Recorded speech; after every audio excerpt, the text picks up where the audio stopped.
Good evening and welcome to the LFC Daytrippers. It is Thursday, so that means it is time for another episode of The Viewer's Voice. I'm Matt. I'm your host tonight, fresh off of a 2-week vacation in Dublin where absolutely nothing happened surrounding Liverpool. So not sure what we're going to talk about tonight. Joining me tonight, I got the boss man Gav, Eoin Burke, and first time on the show, Laura Duffy. Laura, welcome on. Thanks, Matt. Good to be here. So where are you calling in from? Portland, Oregon, in the United States. Phil Casey's is dream. That near you, ma? I mean, it's on the same continent, so you don't have to cross an ocean, but you got to cross the entirety of the American continent. Like, because you're in Saskatchewan, right? Yeah, it's southern Ontario. So yeah, to drive there, it would take probably like 36 hours of straight driving. It's right beside you, like it's nothing to it. Like, come over for dinner. Yeah. Next thing you'll just see take me a week pop up off. in her screen. Just take a week off to get there, have your dinner, and get back. Yeah. Okay. Yeah. And Eoin, how are you tonight? First time chatting with you on here. Yeah, all good now, Matt.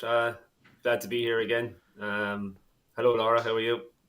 Good, thanks, Eoin. How are you? Gav, how are you? I'm good. How are you, Gav? I'm good. I'm just over COVID. Feel great. Oh yeah. Nice. Just one. planning some golf now because I'm allowed back out of this house. Saw a nice golf course when we did our little Ring of Kerry tour, Gav. You ever get down and played that one that's right along the coast? No, you're probably talking somewhere around Le Hinch, something like that. There's some outstanding golf courses down there, but I haven't gone down there to play them yet. That's the sort of thing where you need to take like 4 or 5 days to go down and play. Maybe 2 rounds of golf and spend the other 3 days drinking and talking about golf. Well, a lot of closed locals in the small towns around there, but the 2 golf courses we passed by were just gorgeous looking. What a setting for a golf course. Some of the best golf courses in the world down there.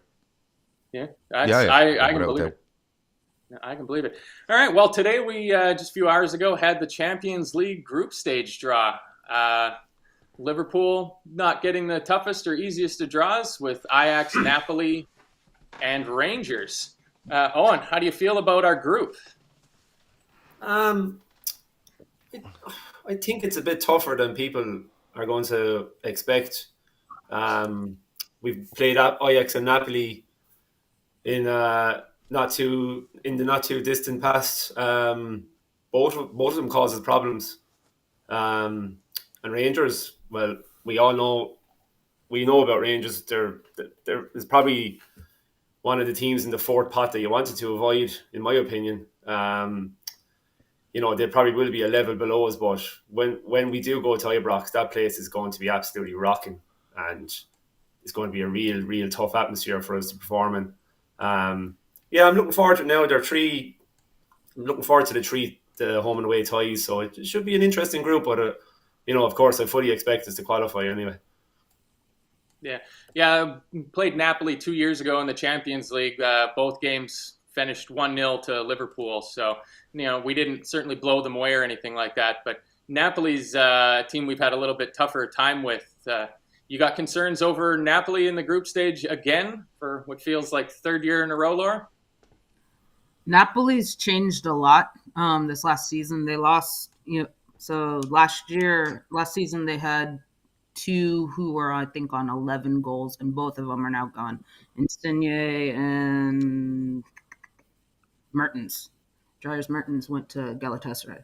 And then, of course, they lost Koulibaly, and they brought in Kim from Fenerbahce, I think, and to replace him. And, I mean, right now they're flying at the top of, flying after 2 games is, relatively speaking, in Serie A. But, and also they got to play the winner of Serie B playoff, so that helps. But they're kind of in an interesting transition, and Rangers is also kind of in an interesting transition, as is Ajax, which makes them all dangerous. So, you don't really know what you're going to get right now. But and then I think Napoli has Ndombele, on loan from Spurs. So, and then Ostergaard, who played at Brighton last year, he transferred in. I think it was about €5 million. So So and then they got Anguissa from Fulham. So they're a lot of transitions in and a lot of old guard out. So it'll be interesting to see how Napoli does this year. Yeah, I know one of their strikers, I believe, transferred to TFC and MLS as well too. So yeah, very changed side from the last time when we slipped up against them. We always hear that the Premier League is a step above Scottish football. So Rangers is going to be a walk in the park, Gav? Yeah, we're kind of pissed, this group. Like, there's no two ways about it. I'm only messing. Look, yeah, like, I'm kind of happy with the draw. Ajax were top seed, weren't they? So you're kind of looking at Ajax and maybe Frankfurt and saying, right, if you could get either of those, I would have prepared Frankfurt just because it's something different. Because we have played Ajax and yeah, we narrow wins, hadn't we, against them in both group games. They were group games, weren't they? Yeah, going back the season before last. Napoli, of course, we've had some horror shows in Napoli away, but we've had a really good win at home against them that got us through, and the year we won it, wasn't it? Big Alisson save. And then Rangers, of course, had a really good win against PSV last night, and they go through, obviously joining Celtic, and that's huge for Scottish football and their coefficient. But Rangers are fourth seed, and they're fourth seed for a reason. I absolutely get what Eoin is saying. When you go to Ibrox or Celtic Park, the place does be absolutely like mental. The atmospheres, and like whether you're a fan of Rangers, I'm no fan of Rangers, but whether you're a fan of Rangers or Celtic, in fairness, 50,000 at Ibrox, 60,000 at Celtic Park, they create a mammoth atmosphere. Like, it's just insane stuff. But Liverpool have been to big places and big teams and big atmospheres and come away and won. And when I look at that group, I kind of go, Ajax, yeah, one of the top seeds you would have hoped to get. Napoli, I agree with Laura. There's a lot of transition going on in that squad, and yeah, they might have time to settle by the time we play them. But I think we'll have enough. And well, it'll all depend on what midfielder we sign, because if we don't sign a midfielder, the season's over. But we get on to that in a bit. And Rangers, although I think it could be difficult going to Ibrox atmosphere-wise, I think Liverpool show what they're about. I think they'll get through that. But I expect to top the group, and that's not me being flippant or just writing any of these off, but looking at that group, I'd expect us to top it, and I'd like us to do what we done last season, where we go out and win first 3, first 4, and you're through, and then you can rest players, and they're going to squeeze all these in, aren't they, before the World Cup. So it's going to be like we'd be playing Rangers on the Wednesday and Napoli on the Thursday probably, but I'd like to see us go out and put the first 3 games to bed early, and kind of put yourself in a position where you can rest, because you're going to need it. It's going to be very, very compacted kind of fixture list going right up until that World Cup. Yeah, well, we don't have to wait too long. I mean, the first group stage games are midweek following the one coming up, so we're 10 days out until the Champions League group stage gets started. And I mean, Ajax as well too. I mean, they lost Sebastian Haller. He was just absolutely banging goals in for him last year, and he's gone to Dortmund and had his health issues now, and half of their team's at Manchester United. So yeah, it seems like there's a few unknowns in there. What about from the other groups, Eoin? Any of the other groups catch your eye? Yeah, I think there's a group. I think there's Barcelona, Bayern Munich, Inter Milan. Is that right? Yeah. Yeah, that's pretty tasty. All right. You kind of knew that Lewandowski was going to. There was going to be something about that. And you have City and Dortmund as well with Haaland. So there's always those kind of draws thrown up of ex-players going drawing their former clubs. There's always seems to be a history of that. So, that seems to be the group. They were kind of, as they say, the group of death. And I think it's Czech team Pilsen, is it, that are in with the 3 of them? Yeah. Well, they're probably delighted with that draw as well. They get to play 3 of the biggest teams in Europe, so be great for them as well to get that experience. Yeah, I imagine. Yeah, the Pilsen fans, I don't think are going to be looking for anything more than 3 good away days of going to some famous stadiums and getting to play some big time clubs. It'll be interesting to see what happens if Barcelona can not get out of that group again. That could have some really long-reaching implications with their precarious finances. How do you feel about the other English teams, Laura? Well, I think Spurs got probably the best group for them. I mean, you got Frankfurt, Sporting, and Marseille. So City didn't get their magic draw where everything is kind of a walkover, but they should still probably get through. And then Chelsea is probably in a good group for them. I definitely probably finish first or second, but it won't be a walk to first place. But a good thing for us is actually also the locality of the teams we're playing. We don't have to go super far. I mean, Napoli's as far as we go, whereas like if you look at Group H, PSG, Juve, and Benfica, and then they also have Haifa, so they have to go to Israel. So it's not a short, not a short ride. So also location wise, we're all right. So, but yeah, Spurs should get out of their group as long as they don't be Spursy. So, but Chelsea's is probably the trickiest out of all the English teams. Yeah, City got a pretty favorable draw, and I think everybody would have liked to be in Spurs' shoes. Anybody from Pot 2 would have taken that group that Spurs ended up in. What about you, Gav? Anything non-Liverpool catch your eye?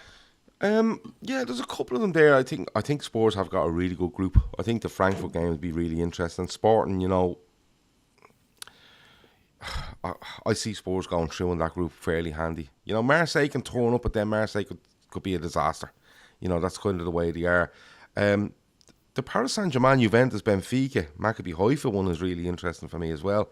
I think there could be, like, Benfica showed a lot in last season's Champions League, and that'd be interesting. Of course, the one that stands out is the Bayern Bar. So I completely forgot about Lewandowski. I literally forgot about him. But that's a serious group. But I'd fancy Chelsea to go through in their group. I'd fancy City to actually go through fairly easily in their group because Sevilla just don't like the Champions League. They'll finish third, they go into the Europa League, and they go and win that. That's what Sevilla do. Dortmund, you kind of don't know what you're going to get. In Copenhagen, of course, fourth season, and I think City will take 6 points from that, so they go through easily enough. And then you look at some of the groups that are interesting, and not only for the fixtures that's in it, but what you could get in the next round. Because if you look at the Group B, you've Porto, Atletico, Leverkusen, Bruges. And you have to, even though this is only the group stage, you have to start eyeing up. Like, what could you get in the next round? Who could you get? If you finish second, fourth, and there's some groups there where you go, I couldn't fancy anyone out of that group. So it's I like it. I like the draw overall. I think it's probably all groups kind of look competitive, which you haven't seen in many years. But there's a bit of competition in all them groups, and no one's kind of got a really handy run through. You would say Spurs, but you've seen stranger things. Spurs could go in there and have a bad start, and they could be scrapping, and you never know. But I think overall they're quite competitive. They're as competitive as you could probably make them. Yeah, I mean, you look at the Group B with Porto, Atletico, Madrid, Leverkusen, Brugge in it. You would expect Atletico to come out on top, and maybe Porto, but who knows what can happen. And Group F, I think Real Madrid got a pretty nice draw with Leipzig, Shakhtar, and Celtic in that group. So you'd expect Real Madrid to come through pretty easily, but then who knows what kind of upset you could see. Might see Celtic even squeaking into the knockout stages. We also had another draw, which was yesterday, which saw Liverpool drawing Derby County at home in the third round of the Carabao Cup.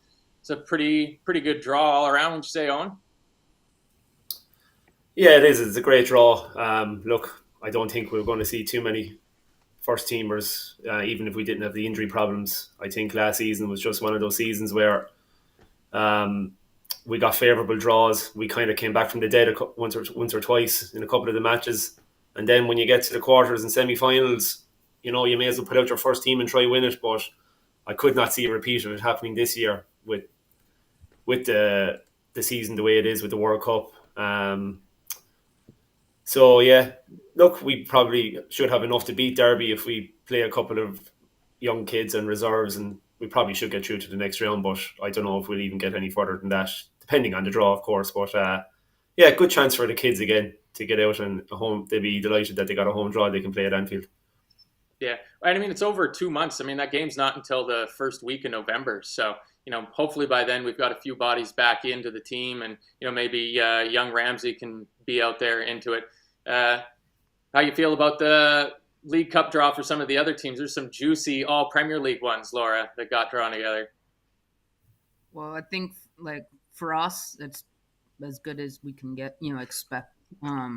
Obviously, even the games that happened, it was before were kind of like, this previous round before we got drawn, were a little few surprises, not a lot. Like Fulham losing was a little bit of a surprise, but I think we didn't get our maybe last season broke our we always get a Premier League opponent in the next round, so that's good for us. But yeah, Kevin Ball saying there, City and Chelsea drawn against each other, so one of the two semifinalists from last season is going to be out at the first hurdle. A couple of League One teams are pretty much guaranteed to go through. I think there's a couple all League One draws as well too. So I think six Premier League 12 Premier League teams drawn against each other. So 6 all Premier League matchups.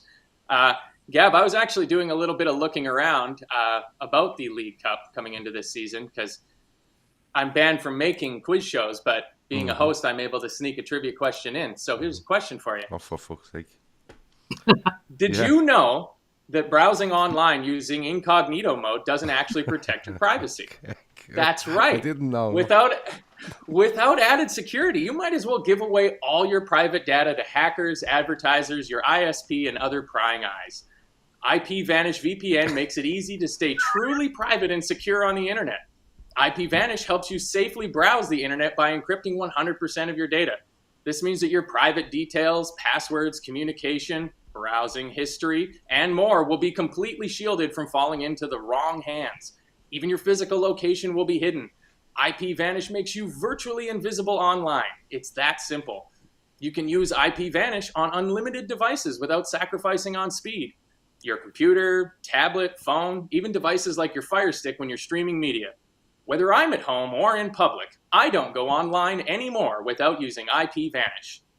IP Vanish is offering an incredible 70% off their yearly plan for our listeners with a 30-day money-back guarantee. That's just like getting 9 months for free. IP Vanish is super easy to use. All you have to do is tap one button and you're instantly protected. You won't even know it's on. Stop sharing with the world everything you stream, everything you search for, and everything you buy. Take your privacy back today with the brand rated 4.6 out of 5 on Trustpilot. Go to ipvanish.com/daytrippers and claim your 70% savings. That's ipvanish.com/daytrippers. So, what is the savings you get, Gav? There's your trivia question. 70%, ma. 70%. See, I'm making the quizzes a little bit easier. I'm not looking at the chat, By but reading I'm out sure the answers and then asking the question, it definitely makes it easier. The chat certainly from Anfield. That's what they're saying. Yeah, Red Steve says you should be banned from Anfield. Right through the middle of that read. So it's hard to disagree with him. Your record is becoming untenable, to be honest. Believe me, it's. I wasn't the only one that didn't have a fun time after the results while I was on vacation. So if it means that I'm banned from coming to Dublin and the Reds are going to win every single game, that's totally fine. But, I just think it's a little bit overreaction in the chat. It's just an ad read. And now a word from BetterHelp. Let's say that you only had one car that you had to use for the entirety of your life. Imagine how well you would take care of that car. Every time you heard a strange noise or felt something was off, a bump or something like that, you'd have it into the shop immediately.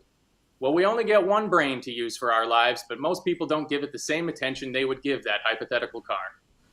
Good mental health directly affects how we experience life, and as such, it is important that we invest time and care into maintaining good mental health. There are plenty of ways to support a healthy brain, like learning a new language, healthy diet, or taking power naps. There's also BetterHelp online therapy. A lot of us have known someone that has needed help at certain stages in life and could have done with someone to talk with. This is where BetterHelp comes in. BetterHelp is online therapy that offers video, phone, and live chat-only therapy sessions, so you don't have to see anyone on camera or have them see you if you don't want to. It's much more affordable than in-person therapy, and you can be matched with a therapist in under 48 hours. Our listeners get 10% off their first month at betterhelp.com/daytrippers. That's BetterHelp.com/daytrippers. And now what we've all been waiting for. We get to talk about The midfield. Well, can I just say before you do? Sure. Archie Doolan says it's like I fell asleep and woke up watching them sales at 4 a.m. in the morning. Which, I think fair play, you've done well there. Kev O'Sullivan reckons I should just clip this and just put this on replay for every show, so I could literally. That's Done. what we could do. Actually, we could make a Yeah. video with you for these things, Sure. and I could just insert them. So no host has to. Will we do that? Sure. Would you use props? Yeah, absolutely. Okay, cool. We can organise that. Continue. All right. Obviously, we've got a few issues around the midfield in the team. The Telegram chat was slightly busy after the game. It was kind of hard to go to sleep having to get up at 5 in the morning to get to the airport, and there was about 50 messages a minute coming through. A few heads falling off, but I think we're all in agreement that the team could really use another body in the midfield. So, Laura, who would you sign? Who should we sign? Should probably Jude Bellingham. One, he's English, so eventually, eventually 2 years, he'll count as a homegrown player. He's a long term. The likelihood is probably not very high because without him, Dortmund are in big trouble. Although he hasn't played great the last 2 games for Dortmund. Although to be fair, against Werder Bremen this last weekend, not all his fault. He was great up till 20 minutes, and then Emre Can came on, and it went sideways for everybody involved. But I mean, as a bonus, he can play on the left, which is helpful. But I mean, the likelihood that Dortmund's going to let him go before January is very, very small. I could see maybe we can possibly get him in January if Dortmund are out of Champions League and if they're not really in the title race, which is looking more likely in Bundesliga. So, Nico Barella from Inter is another one. But again, the likelihood that Inter is going to let him leave, they'll let a lot of others leave before him. And also Inter think that he's going to be captain probably next season because Hadernovic's 38, I think. So they think of him as their future captain. And so unless they have to do the whole fire sale of getting rid of every single player, he'll still be there. Jamal Musiala, he's not going to be coming, but he would be a good addition. He's with Bayern through 2026, and Jacob, like another English player that's not Jude would be Jacob Ramsey out of Aston Villa, but I think he just signed a new contract in He did. March or April, and he's been at Villa since he's 6 years old. So getting him out would be expensive. Would it be easier to get him out if you looked and said Jacob Ramsey like January, because I think Villa are struggling, and I think if they're in a real issue come December, January, where he goes, listen, like I'm not doing this, but Liverpool probably can't wait that long. But I think Jacob Ramsey could be looked at massively in January if Villa are in serious issues, which I think they might be. I think he and Jude actually are in similar kind of how to get them in this season, or in kind of similar pathways. Depending on how they're doing, how their clubs are doing, it's going to be easier to get them out in January. Unless Villa, like on the Jacob Ramsey side, unless Villa are like right above the relegation, they might want to keep him just because, his value is not going to go away because he's 21 years old. So, but and then they can always sell him if they get relegated. But if they're close, they're gonna need him for a relegation battle. Fair. Yeah, it's like the name, like a lot of people saying, Barella's a dream, but it's never really come out. I haven't seen anything that says he would even be available. Like, it doesn't seem like Inter have any interest in selling him. I think was he mentioned in like Linder's book? Because any midfielder that's ever been mentioned in Linder's book seems to be a target. I haven't. Yeah, I haven't quite got there yet. I'm about halfway through, so I haven't seen his name pop up just quite yet. But he was one that was last summer was bandied about, along with Neuhaus, because he had a pretty decent showing at the Euros, sort of thing. Gav, who's your target? Well, you're kind of throwing a curveball at me because I thought we were going to talk about the midfield situation and where we are with it, but you've gone down this route, so let's go with it. I don't think any player's off the table because, look, I think Liverpool's plan was I think they were trying to get Tchouaméni at 50 million quid, and I think they were going to try get him and put Ox in the shop window a little bit in the summer and get rid. A year to go, fit for the back. Good portion of the end of last season, like he just wasn't getting games, and for me it was quite obvious that if he couldn't get in that team when we were rotating, he wasn't going to get in full stop. And I think that was the plan. I think with Tchouaméni, I think it would have been Ox out the door, and then they would have looked at their options. Then, I think the injury to Ox has absolutely snookered them, because they can't get rid, and they've 8 midfielders. And I know people will say, well, look, do this. And I'm kind of coming around to the way of going, listen, you're just going to have to eat that contract. You're going to have to eat that contract if Garrett's there. And you're going to have to make a move in midfield because there's just not enough there. And I completely and utterly agree with that. There's massive arguments going on social media about just sign somebody and this. And I'm kind of going, yeah, I'd sign somebody. But you have to look at all the bits of this puzzle. And who the owners are and what way they work, who the manager is and what way they work. And, there's loads of moving parts in it. But first and foremost, Liverpool need a midfielder. Now, I do think they have a huge interest in Bellingham. Who wouldn't? I think they would have looked at Tchouaméni and Ox out, and that would have been them for the summer, right? And I think they would have went at Bellingham next season because you're going to lose James Milner next season. The chances are you're going to lose Naby Keita. Jordan Henderson isn't getting any younger. Either is Thiago, who's injury prone. And then you have Elliott, who's still young. Jones, a few injuries here and there as well. So I think that might have been the plan. If it was the plan, they have to go and sign a midfielder. They have to go and sign a midfielder because the mix of reliability and age and performance just isn't enough there for Liverpool. It just isn't. The Thiago injury is huge, so I don't think any player's off the table. But again, I don't think you'll get Bellingham. I don't think Dortmund are going to willing to sell with a week to go in the window unless they pull an absolute rabbit out of the hat in the next 48 hours in preparation for selling Jude Bellingham, which I just don't think is going to happen. Barella, I think if you offered the right money to Inter, you'd get him. But picking a name, it's so hard. I think it's so hard. I think I do kind of agree with what sort of midfielder do you want, because Tchouaméni, of course, can play the 6 and he can play the 8. He's really big, he's strong, he's a good range of passing, but at the same time, he can get up and down the pitch. He's an animal. From where I've seen him, an absolute animal on and off the ball.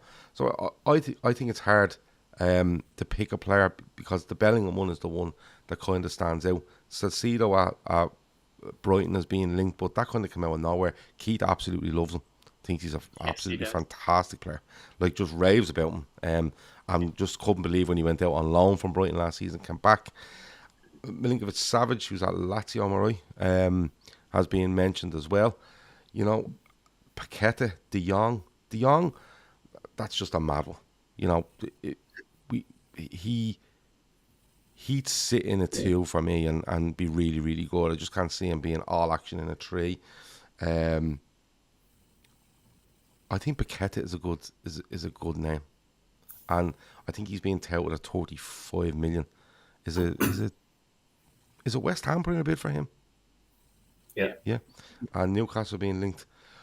But the thing is, we could have done Paqueta at the start of the season, and this is where it comes back to Klopp saying the right player. I do think there's that much stubbornness there from him at times where you go, he's not the right player. If he was the right player, I would have signed him 3 months ago. But he's not. And even the situation in him, he's still not. Do you know what I'm saying? Because what you're doing is signing a player really to replace either Oxlade-Chamberlain or Keita. Now, if you wanted to do that at the start of the season, and I'm saying Keita because the contract's running down, I think what happened on Monday might have thrown Klopp over the edge with Keita, so that's why I'm putting him in there. But even if you went with Ox and said, right, we're just going to take Ox out and put one in, and that's one of those lads with a year left that were sorting out. If he didn't do Tchouaméni, he couldn't get Tchouaméni. He could have done Paqueta. He could have done him and hadn't. Do you know the sort of way? So that's why it leans a bit of weight on the fact that Klopp just picks these players that he wants and feels they'll work. You know, and there's people all over the world watching and they'll say, oh, you know, Paqueta will work, Barella will work, and they're probably right. Tielemans is being mentioned as well, but I know Shawnee has a massive thing on Tielemans being able to get around the pitch and run as much as Liverpool has. So overall, man, and I'm not sitting on the fence on it, I think it's a hard one to pick, because if you take him by his word that they like to pick the right player, the players we're talking about now could have been signed 3 months ago, and they weren't. Straight after Tchouaméni, they could have been signed. You could have signed Frankie de Jong. You could have signed Paqueta. You could have signed Tielemans. You could have signed Milinkovic-Savic if you put enough in. You could have probably signed Barella. You know what I mean? I think it's really hard. But I'll tell you something. They need to pick one. I will say that. Yeah. They absolutely need to pick one. I think the Tchouaméni thing was Liverpool going for a player that they saw as special. You know, we were sniffing around Mbappe when he was leaving Monaco, and PSG came in, and that was his move that he wanted. But we were there. We didn't need him necessarily. We didn't have a massive hole in the team that needed to be filled by that type of player. But when a player like that becomes available, you're not doing it right if you're not in the mix to try to get them. And I think that's what happened with Tchouaméni, and then we missed out on him. And the plan then went to what it was, which was reinforcing the forward line, finding right back, backup, and that was it. And I think the team was happy to go forward with that. So I think now, given the injury crisis that's happened and the fact that maybe the team was hoping, you know, the backroom staff was hoping that these guys would stay a little bit more available than they were last year, and have now been proven wrong in the first couple games of the year. Kevin Ball says Gravenberch, Basuma, Vitinha, Nunez, all under 40 million, and we sat there watching it happen. Kev, if Liverpool wanted to sign Gravenberch or Basuma or Vitinha or Nunez, they would have signed them. Like, Gravenberch goes to Bayern, right? Okay, that might have been where he just wants to go there, because I think the fee was really low, right? 25 million odd euros, I think it was, right? 13 euros. How many? 13. Oh, was it? Okay, right, so it was lower now. I seen 25 earlier on the summer, right? Basuma, everyone knew he was available, right? And 25 million, and Liverpool could have signed him if they wanted. If Liverpool went in there, they would have got Basuma. Vitinha, the same. Nunez, absolutely. He ends up at Wolves for 33 odd million. Liverpool absolutely could have signed these players. But this leans more weight on the fact that Liverpool want a certain type of player. Or not even a certain type of player, a player. You know, they probably have a list of 3 that they want, right? And none of them players on screen are on it. And the ones that are on it are probably Jude Bellingham, that you can't get.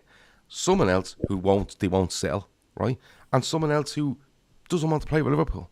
You know, it actually leans more weight to them not want, because, look, we can argue till the fucking cows come home about FSG and what they spend and what they don't spend. They were spending money on Tchouaméni. They were absolutely spending money on Tchouaméni. And people saying, oh, when we didn't get Tchouaméni, we just spent Nunez. They had to do something up front with the amount that we're leaving up front. So they were going to do that anyway. The more you actually read about it, the more it is that they just not waiting on the right player.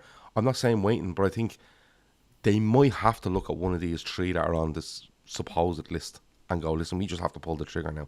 And I'm not here defending Jurgen Klopp for waiting. I'm not defending, you know, FSG for not spending. I'm just saying you have to look at all the parts in this and what input all these people have. But I agree with the majority of people when they say we need a midfielder. I absolutely agree with it. And it's going to take them to, I think, pull the trigger on one and probably have to take that medicine on 1, if not 2 players in that team that will play very little and get paid an awful lot of money. Well, and there's also the asshole test, which some of those players that Kev is listing don't pass. So, you know, which long term you can't have those players in your team. Otherwise, you end up like Manchester United. So, exactly. Yeah, there's clearly multiple requirements for signing a player. It's not just availability and they can run around a lot. Like, it's a very serious process that they've got dozens of people working on. And Linders in his book said in last summer they had 3 or 4 names on a list for players that they were looking at. And after the November international break, I believe Inglethorpe, the U18s coach, called him and was like, "You have to take a look at this Bajcetic kid. Like, he is playing well beyond his years." And so, he was kind of mentioning it, and I read it as they're looking at that going, well, that could solve a problem for us. If he develops really quickly in 2-3 years, that could save us 60, 70 million. But Eoin, you have the magical name? You got the one? You're going to break the story? No, look, I think Laura and Gav there have pretty much named everybody we've been linked with or tried to sign, or I was very disappointed we didn't get Tchouaméni. He kind of really came on the scene, I guess, two seasons ago with Monaco. I know Chelsea were heavily linked with him back then, and he was probably available for 20-25 million. Then he kind of got into the French team, and Deschamps had him as a starter in his midfield then, so obviously his price is going to double and there's going to be more interest in him. I don't know why, for some reason Monaco were on TV most Sunday mornings at 12 o'clock, so I kind of made it my business to have a good look at him, and he really, really looked like he'd fit into our team perfectly. But look, he's gone now anyway, so there's no point talking about him anymore. But I guess there's one or two, I guess, that the guys didn't say. There's that Florian Wirtz at Leverkusen. He's 19. He's been on in their first team since he was 16. He looks a really, really top player. I guess, look, he's probably on our radar like a lot of other clubs. We would probably be happy to see him move possibly to someone like Dortmund or Leipzig or something for 2 or 3 years before we kind of decide to make a move for him, and probably pay the big money for him then if we were interested in him. There's another guy, he's been linked with PSG. He might even be doing a deal this week. I don't know. Fabian Ruiz with Napoli. He's 26. I don't know. I know we signed Thiago when he was 30, but he doesn't really fit into the age profile of a player we'd signed. But he's in the last year of his contract with Napoli. I think he'd do a really good job for us. He can play anywhere. He can play in a 2. He can play anywhere in a 3. He's a brilliant ball player. He's a brilliant passer, keeping the ball. I think he's a guy that we could use. I don't think he'd be that expensive, and he'd be available as well. I think he'd be willing to move if the PSG links aren't as strong as they say they are. But yeah, we definitely need help in there. I'm not sure if we were going to sign anybody if we couldn't get Bellingham this summer. I think we were going to just stick with what we had. I know it's I think it's, even if we wanted to sell Ox, Naby, whatever, it's very difficult to get these guys out with the contracts they're on. Maybe two seasons ago they might have got similar contracts at somewhere like West Ham for Ox, and if Naby wants to go back to Germany, maybe he might get something decent over there. But he's in the last year of his contract, so is Ox. So it's going to be hard to shift him. And then when they can't get on the pitch, when they're injured the whole time, nobody's going to want them anyway. So there's nobody going to be willing to take a chance on them and pay 20 million, 15, 20, 25 million, whatever it will cost. But yeah, look, hopefully we get someone in before the end of the window. We definitely need help. Looking at that starting 11 last Monday and what was on the bench, and with the injury concerns over, I think, every single midfielder we have, we definitely need at least one. It's a definite priority. Whether we do that, I'm not so sure, but hopefully we can do some sort of business before the end of the window in that area. Sorry, Matt. It just has to be done, and there's no other way around it. It just has to be done.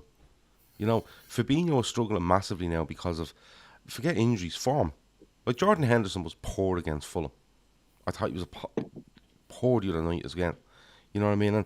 And Jordan Henderson has good games. Jordan Henderson really good games. Jordan Henderson has poor games. But what's happening is, like, Milner comes in. Milner shouldn't be starting football against Liverpool Football Club. Right? As much as I love the man, he should not be starting at Old Trafford for Liverpool under any circumstance. Milner's meant to be there to play League Cup games. He's 37. League Cup games, FA Cup games. Come on and see out a game in the league, maybe 15, 20 minutes. Maybe come on if we're losing and stick him at right back because you need just to put 3 at the back and throw everyone forward, and he'll do a job for you. And you look around, Fabinho, I think, is struggling. I think Fabinho is struggling because I just don't think he's at the sharpness he should be at. But what's around him is killing him, because Fabinho relies massively on cutting off lanes and interceptions and getting it and playing it, and those lanes are created by the movement them men in front of him, how quick they are onto people, how quick they press, the angle they press at, how intense they are, and it just makes, he basically sniffs at the chances of, look, that left back's being hurried by Jordan Henderson, that right back's being hurried by, go back to whoever. It could be Naby Keita, it could be Thiago, it could be anyone, and he's looking, going, where is he going to put that bang? Fabinho's in, and it's just not working because the players around him. Harvey Elliott's been really good, but like Harvey Elliott's 19 years of age, or 18, 19 years of age. You cannot pin your midfield on him, and for me, not only to up the quality, not only to up the reliability, but to up the competition, and just to give people a kick and say, you better play, and you better play well, or this fella's in, and you're not getting back in. It's simple. And I think there's multiple reasons why a signing should be made, but I'll say it again, it's going to all come down to us taking our medicine on 1 or 2 contracts here for 8 months and saying we can't get rid of them. We cannot get rid of Oxlade-Chamberlain. Just not going to do it, because he's going to get to January with an injury for me. He's going to sign a pre-contract, or he's just going to run down and sign for an English team after July the 4th or whatever it might be. Naby Keita, I don't know if he'll sign a deal. I think I can see it now. And, the way it is, it's just not reliable enough. And we cannot, if you take them 2 out, or even 1, with the form and the injury record of what's around them and the youth, you can't look to go and I'm not saying we can't go and have a run at the league or FA Cup or European Cup, or I'm not saying that, but to absolutely stack the deck in your favour, they have to make a midfield sign. They have to. And listen, I could be sitting here in May going, I talked complete bollocks there because we won a league title, but I think that will go against most bets the way Liverpool's midfield is at the moment. And I'm not writing them all off because of 3 bad games. I'm not, because listen, they deserve way more grace than that. But I just think, looking at the makeup and what is likely to happen with player 1 right up to player 8 between now and the end of the season, they need something. They absolutely need something. And I'm not saying, I wouldn't go as far as saying people should demand it, but I think people will be gutted if we don't add something to that midfield by this time next week, I think it is. But the thing is, like, on Ox, you can't get rid of him unless you bring in another homegrown, because then you need, you can't register 2 for Champions League. So, so Naby would be the easier one to get. Well, easier is a relative term. So, but he's the easier one to get rid of in terms of. It's a more flexible move, isn't it, Keita? Yeah. And he probably has some value. Yeah. When you look at it from, let's say, looking at Fabinho and Henderson, for example, they've had so many minutes on the pitch in the last couple of years, in a really, really intense system, and especially in their position on the team, it's the most intense area of the pitch where Klopp demands more out of anybody. So, like, Henderson is on the decline. We know that. He's been brilliant for 2 or 3 years. He's been excellent. Fabinho's been one of the best midfielders in the world in that period. He needs someone that can, take a lot of the workload off him. Henderson is probably his backup 6, but Henderson probably can't do that anymore to a level that we need to go in. If we need to rest Fabinho and give him a break, if Henderson goes in, he's not going to be able to do the job to a similar level. So the team is struggling straight away. You could see it even when Genie was here in his last season. He had to play every single game he played. We knew he was leaving, but he still had to play because of the options that were in there. And he looked like he was completely and utterly exhausted and drained, and his performance has dropped. And everybody was having a go at Genie, saying, I'm glad he's gone and this and that. Then again, his availability was key as well. But you look at Curtis Jones. Curtis Jones was probably brought into the squad as Adam Lallana's replacement, who was one of the worst injury-prone players we've ever had. And now Jones we can't get him on the pitch. So, you know, it's so difficult to try and be able to give players a rest with the current situation. Thiago is another one. Like, Thiago is so key to absolutely everything we do, and we just don't have a player who's anything like him. Naby is probably the closest, but he's not on the same level as Thiago. So when he's not in the team, you know, everything suffers again. Everything goes through him. You can see the fullbacks play better when he's there. The centre backs play better when he's there. Everybody around him plays better. So we don't have anyone like for like to go in and replace him. Like, it's just really frustrating looking at. We've got so many numbers in there, but we can't get them all on the field when we want them on the field, and it's so frustrating. And that's why it's just so imperative, in my opinion, that we do get someone in, or else, you know, they're just going to suffer even further during the season. I'm not saying we're going to have a disaster of a season by any stretch. You know, we still have good enough players around them to be able to win games and, you know, push for, look, the title is whatever it is. Like, we can still try and push for it, but overall, I think we're going to suffer and trying to win those big trophies, trying to get as far as we can in the Champions League if we don't get at least one in, because, you know, those players, as I mentioned, they have so many miles on the clock. They're slowing down. Like, we need freshness in there. We need someone who's going to go in there and give energy to that midfield and give everyone else a lift around them as well. So, you know, if they're not looking at bringing someone in, you know, it's really is the wrong decision, in my opinion. Yeah, it's certainly going to be an interesting last week in the season, or in the transfer window, for just to see whether we actually do pull our finger out of the dike and, you know, loosen the purse strings, and if Klopp and co are willing to settle for fifth, sixth, seventh choice. But and I was mentioned, you know, a few days ago, that's what we did with the defense when we were absolutely decimated 2 seasons ago, and within about a month or two, we just realized that those emergency options weren't good enough, and we ended up going with Reece Williams and Nat Phillips that ended us getting us, you know, over the line. For me, there's 2 signings that I think are the most, well, maybe not the most realistic. I think the most realistic one is Youri Tielemans. I think Leicester are desperate to move some bodies out. He can be had for a decent enough fee. He's still in a good age bracket. He's played in the Premier League for 4 seasons now, I think. Yeah, he might not get around the pitch at all, but he is available. He's got a tad of the Gini Wijnaldums about him, I think, in that, where, you know, he's not going to drop the shoulder and beat 3 guys, but he's half decent at being resistant to the press. And he played. I mean, last season he damn near played in every single Premier League game for Leicester. So, you know, that takes a big box, because you're seeing people saying, oh, you know, it's got to be somebody in that 24 to 26 age range that's played a ton of, you know, top level games. What age is Tielemans? 25, I think. Yeah, because he won't be that up. But you see, but Matt, and I know you have a second name, but just on Tielemans, right? If Liverpool wanted Youri Tielemans, they would have signed Youri Tielemans. This is the whole point we keep coming back to. And right, what happens what if the price for Tielemans was 50, Gav, and now you can get him for 25? Okay, maybe they went. That's fair. Maybe they looked at Tielemans and went, listen, 30 million, we may be interested. He's a really good player. But at 50 that Leicester were looking for, no. Now, at the moment, I think you can probably get him for about 20 million quid, right? Somewhere around that 20 to 25 million quid, right? My worry on Tielemans is, and I think he's a good player because he was so highly rated as a kid. My worry on Tielemans is, if he comes in and it doesn't quite work, right? What you're going to get then is, oh, look, we just signed someone for the sake of signing someone, and now we have to move him. And if we try and move him, we have to bring someone else in. And now we're 17 windows behind where we should be.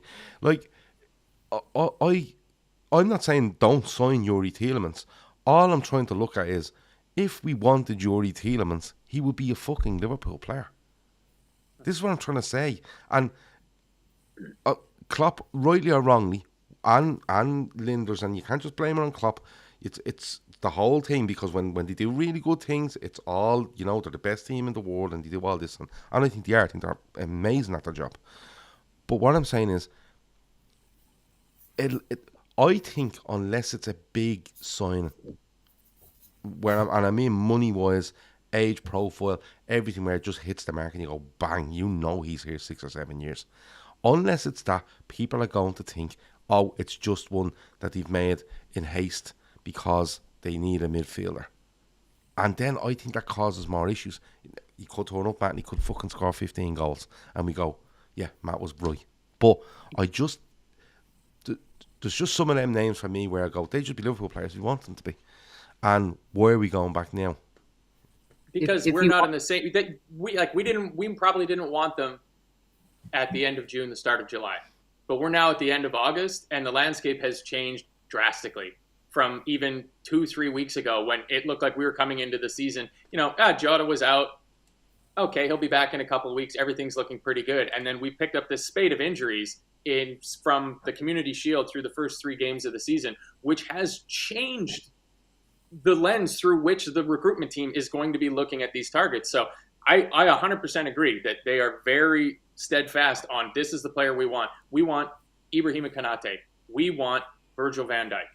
These are the players that we want, and we're willing to wait. We're willing to take the risk of going into a season only having 3 fit senior center halves in 2021 because the guy we want isn't available, and we're not going to waste our transfer budget on some other option. That situation changed maybe a little too late in the January 21 transfer window to get a 3rd or 4th option, and we ended up literally shopping at the Dollar Tree or whatever the Irish equivalent, Poundland, just to get some bodies in. But I think with the midfield... We use euros in Ireland. Euroland doesn't sound right. It sounds like a Euroland Disney thing. Sounds like you're going on slides, doesn't it? Yeah, exactly. But it's almost like you rehearsed it for me, like we rehearsed this coming into it, Gav, because the other name I was thinking of is Frankie de Jong. He's got to be willing to take a pay cut. The team's not going to give him $300,000. He's going to have to be willing to go down to the level that Trent's at, that Andy Robertson's at, that Fabinho's at. Doesn't seem like he's really wanted in Barcelona. They've been trying to ship him out. We can offer him Champions League football. He's right in that age bracket. He's played in the later stages of the Champions League. He knows the big occasion. That, to me, could be the sneaky one if we're going to see one coming in towards the end of the window. I could see us going and swooping for Frankie. How much of a pay cut? The man's on £500,000 a week. Well, that's, I guess, about 60% pay cut then. Yeah.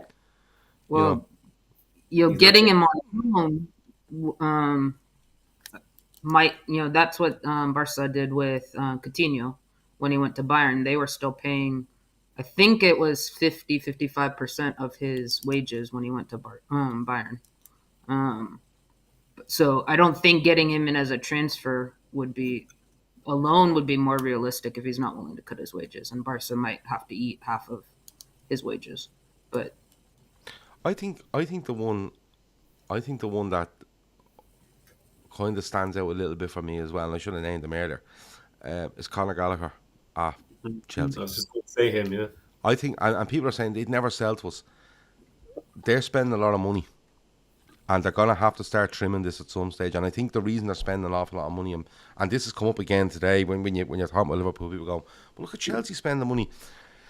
You can only loan out a certain amount of players now, and Chelsea have a mad amount of players in their books, and that's where they're going to make that money back. They're going to start selling. They're going to start selling players on the fringe. They're going to start selling players that are loaned out, and that's where they're probably looking, going, this is where we'll balance ourselves, so let's go out and do this. Like Fofana bids at 70. They signed Sterling for 45. Who else? They've made some big signings. The names Kukureya. So Kukureya, Koulibaly. Yeah, so there's plenty. They spend plenty of money, but I think that's where they're looking at, and it always has been their buffer. If break glass, if anything goes wrong, we have all these players that can go out on loan. But I genuinely, I like Conor Gallagher. He went on loan to West Brom the season before last, I think it was, and I think it was the season before last. It feels like West Brom are gone out of the Premier League years though. And I loved him at West Brom. All action, really good footballer, good on the ball, good off the ball, eye for goal, loads of energy, can press. And then he went to Palace and he went up another level. I remember watching him, I think it was away at Arsenal. I think Palace might have won, and he was unbelievable.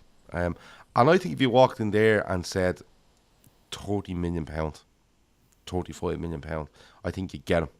I genuinely do. I think you get him. And it's not the big, massive, shiny world star, but I think it's the sort of sign that Liverpool could make. And he looks to me like a player that you could turn from a £35 million player and probably double that. in 2 to 3 years, because he has everything you want in the Liverpool midfield, and the energy is massive for me. Because someone said earlier, and they're right, we rely on Thiago, we rely on him so much, and he dictates what we do. But he's allowed to dictate because of the energy around him, and when that energy drops, we suffer. And I think Conor Gallagher could be. I think he could be a steal for somebody. He will be a steal for somebody, because Newcastle, Everton are both looking at him as well, and I'd go and have a look there. I really would. That's another name I'd like to throw in the hat. There's reports that he's going to go to Everton on loan for a season as part of the, what's that guy's name? Oh, the deal for Gordon. Deal for Gordon, yeah. There's talks that him and Broja are going to go to Everton on loan for a season as part of that deal. That's coming from an Everton friend of mine. Okay. So I think whoever gets him gets a really, really good signing. And you know what? He'd be brilliant. I think he'd be really good for us. He's brilliant for Everton, because he has stuff in spades that none of that Everton midfield has, and that's energy. I'm willing to go and play football, and none of them have it. Trust me. I watched them at the weekend. He would improve Everton by 500%. He really would. The Everton midfield at the weekend against Nottingham Forest was just farcical, to be quite honest with you. They've got such high hopes in that 19-year-old Onana, though. He came on at the end of their game and last week or week before last. They were losing the game. I think they might have been drawn when he came on. And it was 1-0, and he gave the ball away. It kept flashing this camera at him when he's on the side, and I was like, nah. He came on and he looked so fucking awkward, and then he literally tried to rugby tackle a guy who was running through the middle of the park, and I was like, what is going on with this fella? I don't know what he's seen in the first game, but what I seen him, I kind of went, yeah, it'll take a bit of time for him to settle and show what he's worth. But Conor Gallagher, I'm going to leave it at that. That's my last name, I promise. All right, that's a very popular name in the chat. You got a lot of agreement coming from people in the chat there, but we're getting down to the final week. Let's say nobody comes through the door. Eoin, is us not making a signing in the rest of this transfer window unacceptable to you? Yeah. At this stage, looking at where we are player-wise, how the squad, you just have to look at the bench on Monday night. There's we all know the injury-prone players we have. We could get them back on the pitch. They could be gone again 2 or 3 weeks later. I know I just talked about the centre-back situation with Konate and Matip. I remember everybody saying we have to get rid of Nat Phillips, we have to sell him. And personally, I was thinking, look, if we can get a good deal from the money that was being said, I didn't think we were going to get the money that people were saying, 20 million or whatever it was. He's definitely not worth that. But looking at the injury record of our centre halves, we need 5 centre backs. We need a 5th one who's capable of going in, and he's it. People were saying sell Gomez, and I was absolutely, this is crazy.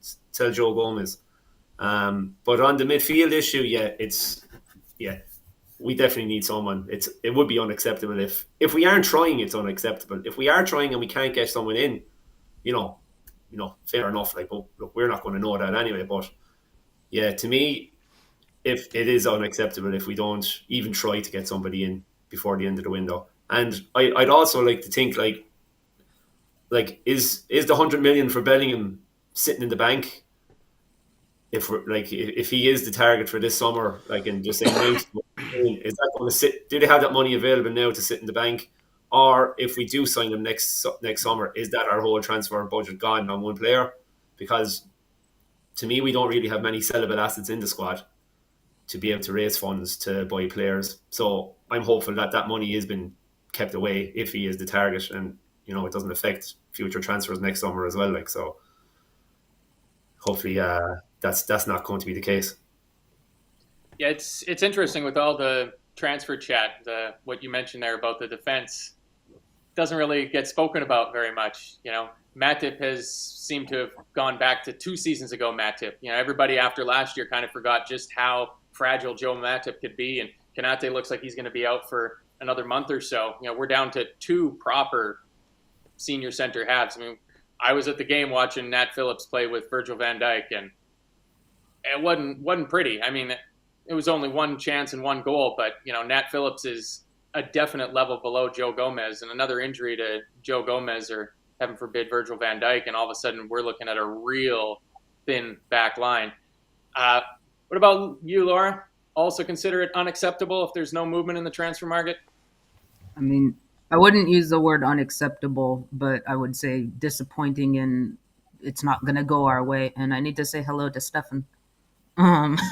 He asked me to shout him out. So, but I think I agree with Owen that you have to look at history injury wise. I mean, obviously, some of Joe Gomez's injury, those were impacts. You can't, Harvey's injury was an impact injury. You didn't expect him to get his leg broken. But, Thiago always going back to Bayern, you got to expect he's not going to play every single game. And when he's out for weeks at a time. And he takes usually longer, even going back to his Bayern days. He takes longer to get back than, people with similar injuries by a week or two. So, expecting him to stay fit for the rest of the season is, kind of pie in the sky stuff, especially, if he gets picked for the World Cup, which, I don't think Luis Enrique is super hot on him, but he probably will still pick him. That's the other thing that's coming up is World Cup. So, to not sign an additional player right now and get them, integrated into the team seems reckless. Unacceptable is, whatever word you want to use. It seems like you're betting against the house, and the house usually wins. So. And Gav, I feel you might have some opinions on this. I agree with Laura. I agree with Laura. I think unacceptable is probably the wrong word. I think this. I agree with her as well. I think disappointing. It's probably a good word. I think it'll be if it doesn't happen. I think they've been a bit unfortunate. I'm going to say that off the bat before people are going to explode. I think they've been unfortunate with the Oxlade-Chamberlain thing, right? Because at the end of the day, like if we looked at Manchester United and they had 9 midfielders or 8 midfielders, right, and 2 of them are shit, right? Which is not, you could look at Manchester United and do that, right, despite what happened on Monday night, and they just went and signed 2 more. You go, they're just fucking throwing money around here. Look, they're like, and we'd be laughing at them. That's the truth, right? Like they're talking around 100 million euros for Anthony. It's fucking insane stuff. I think they're a little bit unfortunate that, but you have to play the game at times, and you have to move with the times as it happens. And I think if its signing doesn't happen in the next 7 days or whatever, I think it is 7 days now, is it, or 6 days or whatever it is, I think it'll be a mixture of stubbornness, and I think it'll be a mixture of stubbornness and, I suppose, just an unwillingness to budge. Do you know what I mean? Like, I really think they're gonna. I've said it so many times that they're gonna have to eat one of these contracts. They're just gonna have to eat it. They're going to say, "Listen, that's over there. Forget about it." A bit like Eoin said, if that money's there for Bellingham next year, and it's sitting there, which I don't think it is. I don't think Liverpool, with the turnover they have and what they spend, have 100 million quid sitting there.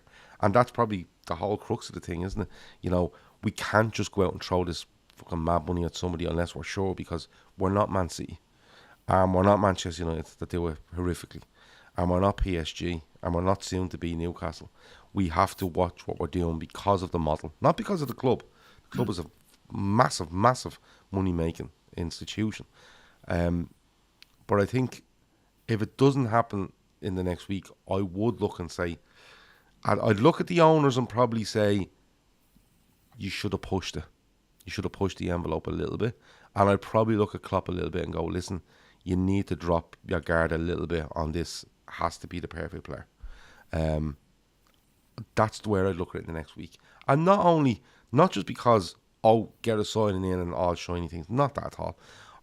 Just for the good of the player you're going to bring in, he improves you. The midfielders that are there, what it does for them in helping them and pushing them on, and just giving everyone that little bit of lift in energy, quality, reliability. I think it has to be done, but unacceptable.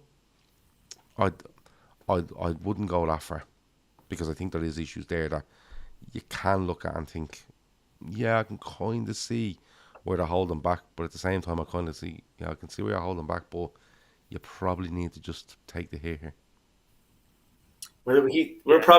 Klopp is probably getting advice off the analytics team as well, as regarding the kind of info they're going to give him, whether they feel or the advice they could give him is that, yeah, we need someone, or no, we don't need somebody. The players that we have, they're still going to be able to perform at a high enough level for what you want, and they will be able to get back on the pitch. So maybe they're giving him the advice as well to say, you don't need to pull the trigger on a player just yet. What we have is good enough. I'd like to think that Linders and the rest of the coaching staff are in his ear as well, saying, if is what you're saying, Gav, is that his stubbornness is probably getting in the way a bit. Maybe they have a strong enough voice to talk to him and say, look, I think we need somebody. If they actually feel we need somebody, you'd hope that situation would arise as well. And especially we're under the impression that there's nobody on the list this summer that we want. That's the right player. That's what's coming out from all the journalists and whoever. So that can't be true. Well, because yeah, I know. If there'd be no list, you know what I mean? If the journalists tell there's nobody on that list that we can get and stuff like that, there wouldn't be a list. You can get any player. We're just speculating that there isn't a player there that we want, that they have identified that they want to bring in, that's the right player or whatever. But if Bellingham is the one that they want and they're putting everything on Bellingham, they can't be that arrogant to think that they can just go get him when another year on with Dortmund he could rise to another level. He could go to a World Cup with England. He could end up starting for England. He could end up being the young player of the World Cup or whatever. I look at it from a point of view where Bernardo Silva the rumours are there with the last 2 summers that he's going to leave. So chances are he might stay this summer and go next summer. They're going to look for a replacement for him. Jude Bellingham could be that replacement. City will have the finances to throw whatever money they want at Dortmund and wages-wise. So, we're going to have a couple of players next summer at least, rather than pinning all our hopes on Jude Bellingham, Arg says there that he completely disagrees with me. We can't be that naive. Ox, Thiago, Fabinho, Keita, Jones are all injury-prone players. We went into the season with most of them out. Thiago was out in the first game. I get that, Arg. I get that. I'm not here. People, what happens is when I say something like this, people just immediately think that I'm going, no, the club are absolutely perfect, and why should we sign anyone? That is not the issue at all. When I'm looking at these things, I try to look at them in a way where I go, I've already said 100 times, I'm sick saying it, Liverpool should sign a midfielder, and not only just now because of what's going on, they should have done it at the start of the season, at the start of the transfer window. I've said that loads of times, but when I look at the makeup of the players that are there, the contract situations they're under, the length of their injury, okay, they are blocks on you bringing in more players. Simple as that. Because between now and the end of next season, or this season, we're going to pay Oxlade-Chamberlain and Naby Keita, between them, somewhere in the region of £10 million. Now, that doesn't sound like an awful lot, okay? But if you go to buy a player, right, and you want to give him, he'll go in and go, you're paying these fucking 125 grand a week over here. I'm not doing anything. I want 200. There's loads of moving parts in it. Loads. The fact that you can only name a squad of 25, homegrown, there's loads of stuff involved there. And I'm not disagreeing with you on Ox in particular. Fabinho, I just think he's out of form. Keita, I think that might have tipped him over the edge on Monday, I'm being honest with you. Jones, yeah, I'm not even disagreeing with any of these. But we can't get rid of 5 of them and bring in 5. We just can't do that. I think he wanted to take out 1 and bring in 1. and that one that was going to come in would make a huge difference on what Ox gives you this season. A huge difference. Like if you brought in a player and replaced Oxlade-Chamberlain in July, right, or June, or whatever it was, and you said that player is going to play 40 games for Liverpool this season, right? That's probably 400% more than Ox played last season. I don't know how many games he played. I would say somewhere between 10 and 15 appearances, right? Unless I'm completely off the wall. But that would, if he plays 10 games last season or 15 games last season, you are bringing in a player that's bringing you up 300% on what he's given you. Just one player, right? Which means then that if he just goes around being a sub every week or playing every week but allowing someone else to come off the pitch or allowing someone to have a rest, the difference it makes is huge. Absolutely huge. And I absolutely get with the names of Thiago and Keita and stuff like that. But the Oxlade-Chamberlain thing, I go back to it, it killed them. It absolutely killed them. Not only because they couldn't sell him, but the length of the injury as well. They've absolutely been snookered for half a season by that. And the model they work on, whether you like it or don't like it, is they are self-sufficient, things balance out. And the only way that they're going to balance out Oxlade-Chamberlain now is to actually disregard the fact that they're paying him and move on, and disregard that he plays for Liverpool and go in and sign a player. And that's what's going to happen. That's what, I think has to happen or should happen. But I'm not disagreeing with you. I'm just trying to look at it from all the different pieces that are involved here, and the manager, the scouting department, the owners, whoever it might be. It's entirely possible too, Gav, that the team was looking to move Oxlade-Chamberlain on, and he went, nope, I will not accept the transfer. This isn't American sports where you can just go into the locker room and tell a guy, hey, by the way, we traded you to Milwaukee. Get on the plane, you're out of here. Like, the player still has to agree to that. And it could just be, maybe he had a sour taste in his mouth after the end of last season, when he didn't get into that much change Southampton side. And he just said, to hell with this. I'm not going to get a contract that pays as well as the one I'm currently on. I will ride this year out at Liverpool. And the people at Kirby went, well, do you put the guy in the reserves and pay him $120,000 a week, or do you try to get some use out of him? And he did play a small role last year for us. He made 17 appearances, 9 starts. So it wasn't like he was completely missing for us last year. To me, I think the bigger issue he makes 17 appearances last season. Yeah. How many of them are in the FA Cup and League and League Cup? That I didn't do quite well enough my homework from months ago. That's okay. Notes I had from about the first time I was on here. But even at that, 17 appearances, if you bring a guy in and he plays 40, right? You don't even have to worry about that. Harvey Elliott is going to cover all of those appearances. Harvey Elliott will eat all of Oxlade-Chamberlain's minutes from last year and probably far surpass his output in terms of offensive production. Like, Oxlade-Chamberlain being here, at this point, you're right. It's literally just the money. I think he's in it just for the money. He's going to run his contract down. He knows that he's not over the hill. Some English club will need, an experienced homegrown midfielder. He'll have to take a bit of a pay cut. But why would you take that pay cut a year early? Is he going to walk away from $3 million a year? He's not going to get into the World Cup squad. He's got some pretty good mates, it seems like, around the team. It's hard to blame him for, saying, I'm going to honor the contract that you gave me. To me, the problem with our midfield and transfers in general is the Naby Keita problem. Naby Keita is our 4th most expensive signing? Yeah, but Arg comes back and says Klopp said he was happy with his options when he was fit in pre-season. I respect your opinion, Gav. Yeah, his option was he was going to fucking get rid of him, and he was going to bring in Ariel Tchouameni. That's what he was going to do. I won't be convinced of anything else. That's what he was going to do. He was going to have him fit and put him out there, and whatever he could take from 5-10 million, which is peanuts in today's game, right? He would have taken that. He would have said, there's 10 million and I'm getting 5 million off the wage bill. There's 15 million I have in my pocket now over the next year, and I'll put that on Tchouameni and I'll go from there. That's what he was going to do.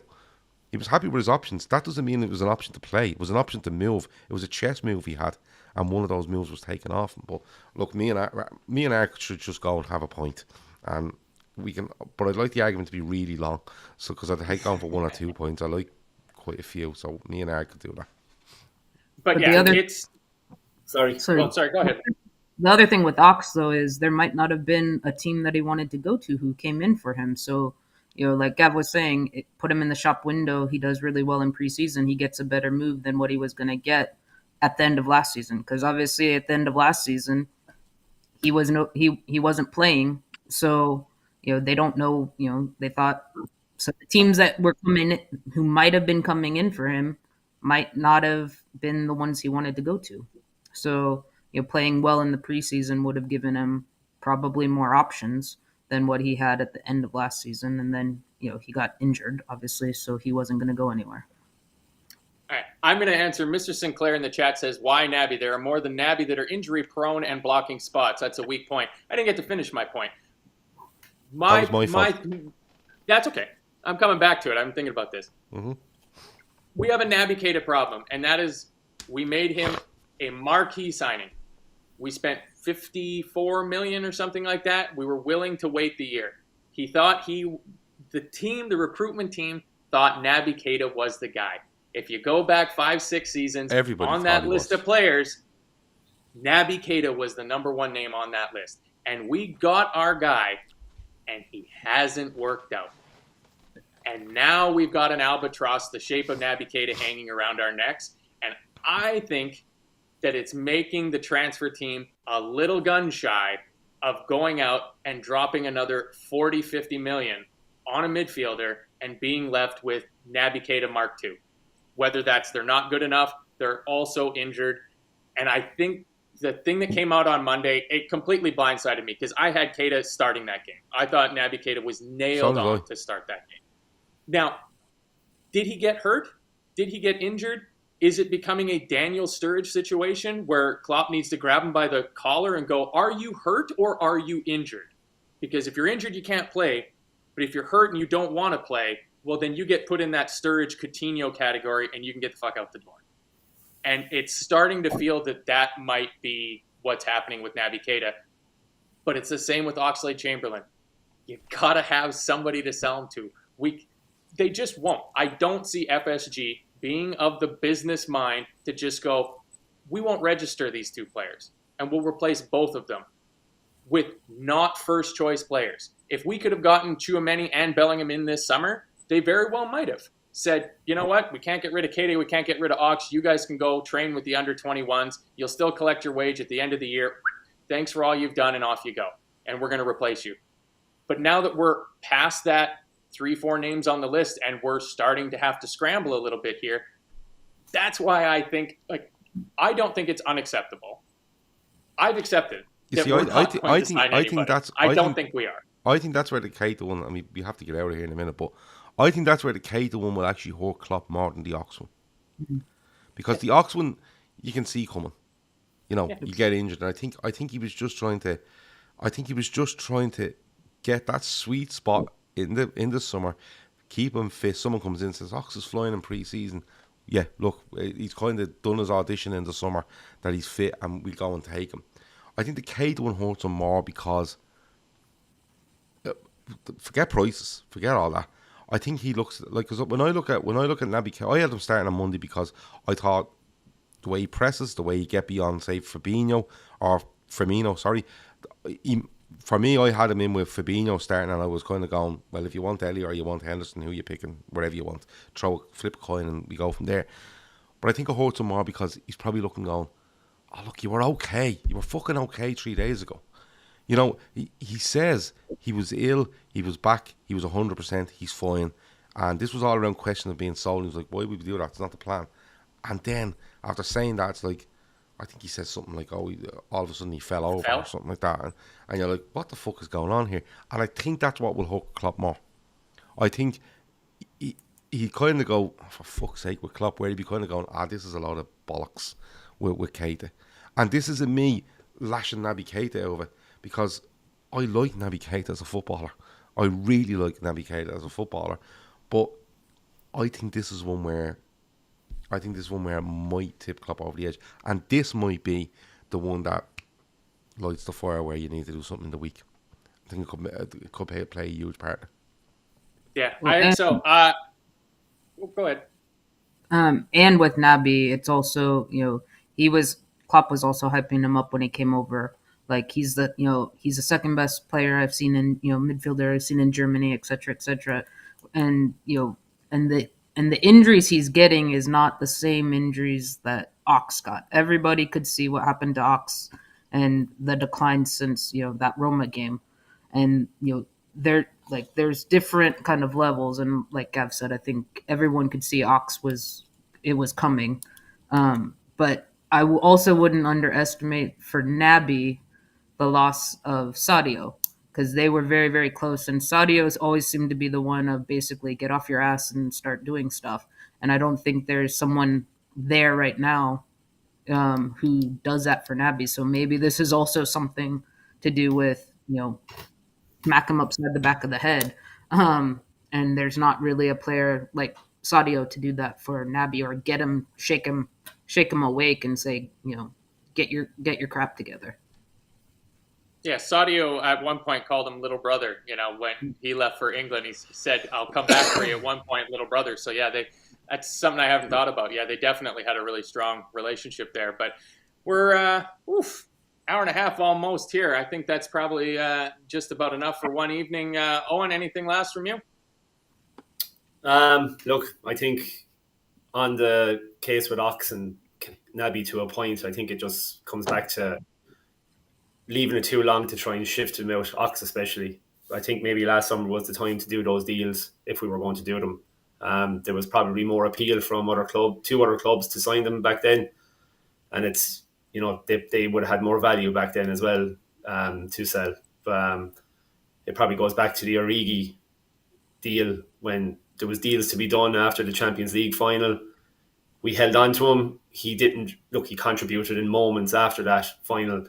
But overall, looking back, we probably should have sold him for the money that we were being offered at the time. And I think with the Ox and Naby, possibly if there was interest in any of them over the last summer or two, we should have took it. We should have done those deals. And it's going to hurt us now that, teams they're in the last year of their contract. Their chances are they're going to see it out. As you said, just to take the money and get a bigger signing on bonus somewhere else next summer as part of a free transfer. So I think not shifting those players out sooner is hurting us now with regards to recruitment. So that's, unfortunate, but it is what it is. Yeah, it'll all pan out regardless. There'll be shows to cover it. So the Trippers will got you covered no matter what happens. Laura, first show, did well. How'd you like it? Not too bad. And Nay wants you to shout him out, by the way, Matt. Nay? Oh. Nay. Oh. Where's Zup dog, my bad. Oh, Thanks hi, Nate. How's it going? Yeah, no, it was great having you on. And Gav, anything from you? Yeah, I really enjoyed that. It's actually nice to come on a show and have people, 3 people here that you can talk with and have a discussion with without there's any kicking and screaming, and the same for the chat, because social media is just bonkers. But now to come on and just have a good chat, a good debate, and everyone to kind of listen to each other, and yeah, it was I enjoyed it. Really, really enjoyed it. Yeah, it was fun for me to get back on the horse, and I appreciate getting the opportunity to host in Emmett's absence. And before we go, final thing, our charity campaign for this year is Bobby's Wish to Walk. Just looking at it now, he's at 126,000 euros, so getting close to that 150,000 euro goal. If you got the few quid or euro or dollars to spare, head on over to GoFundMe, search for Bobby's Wish for Walk, and throw him a few dollars, and let's see if we can get this kid over to Cincinnati and have life-changing surgery and get back home and in time for Christmas and be able to spend it with his family like Trippers did for Sienna. It was fantastic. And if you can't donate, times are tough, just throw it into your socials, share it along. You never know who might be out there. It's a recent donation from a Mary Campbell of 3,000 euros. So who knows how Mary got hooked onto this sort of thing. You never know who you know that could send it on to. It would make a huge difference. So thanks, everybody, for joining. This has been The Viewer's Voice. See you next Thursday. Thanks, Matt.